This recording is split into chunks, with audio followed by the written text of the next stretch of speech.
The train left her at a platform that barely deserved the name, nothing more than a plank beside endless dust, and as the iron beast vanished down the track, Emma Calder stood alone with her suitcase and the sudden weight of every choice she had made at 19.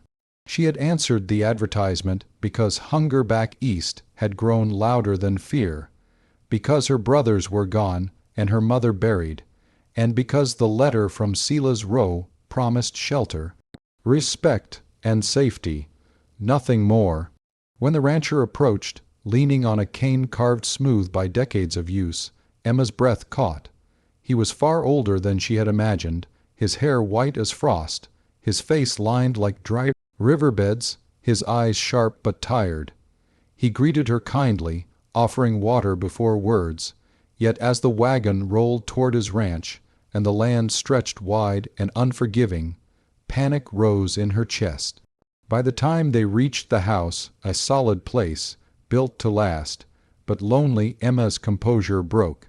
Inside the quiet kitchen, surrounded by proof of a life already lived, she collapsed into sobs she could no longer hold back, whispering through tears, "I'm too young to handle this, I don't know how to be a wife, I don't even know how to be brave."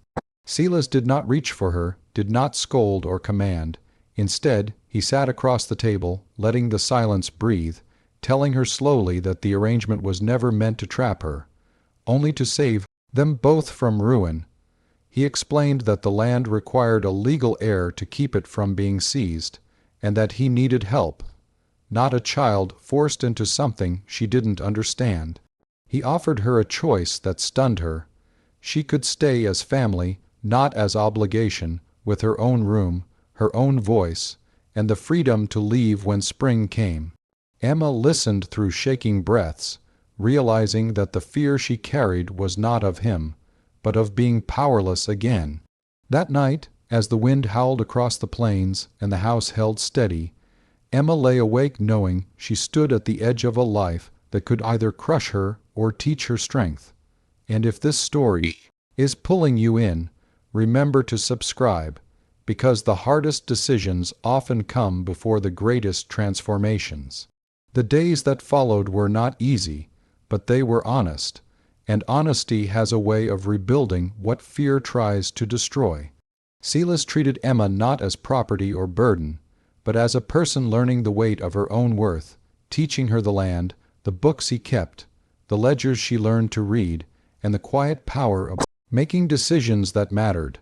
The townspeople whispered when they saw them together, but Emma learned to lift her chin, discovering that survival did not require silence.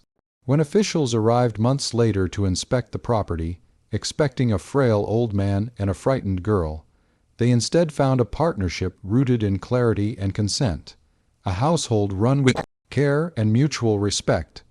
Emma grew into herself, not hardened, but steadier, realizing that youth did not mean weakness and age did not mean cruelty. Silas, in turn, found peace knowing the land would not vanish into the hands of men who valued profit over people. When spring arrived, Emma stood again at a crossroads, free to leave as promised, but this time the choice was truly hers. She chose to stay not out of fear, but purpose, determined to build something that would outlast them both, a place where no one would feel as lost as she once had on that empty platform.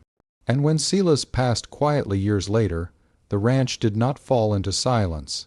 It became a refuge, run by a woman who had once believed she was too young to endure life, and learned instead that resilience grows where kindness is